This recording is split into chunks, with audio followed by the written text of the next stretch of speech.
नमस्कार, मी पोपट पिटेकर.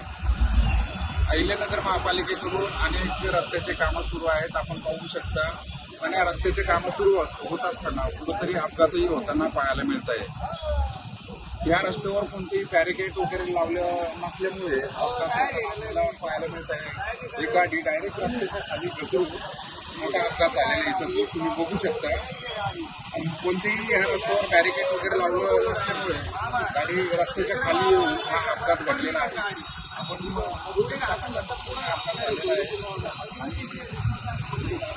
काम आता सुरू आहे. या संदर्भात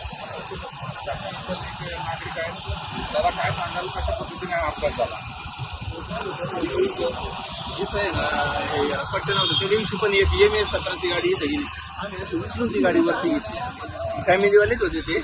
EMS 17ची गाडी होती आणि त्या दिवशी आम्ही सांगितलं की याला असे कमीत कमी पट्टे तरी लावले पाहिजे. म्हणजे इकडची काय होतं, पलीकडून गाडी आलीच नंतर इकडे दाबलीच नंतर ते लक्षात येत नाही आणि सरळ गाडी चाललेली होती. हा दुसरा आणि काही गाड्या होत्या तिथं खाली. फॅमिलीवालेच होते. त्यांनी एवढी रिक्वेस्ट केली असते आम्ही 10-12 जणांनी गाडी उचलून वरती घेतली.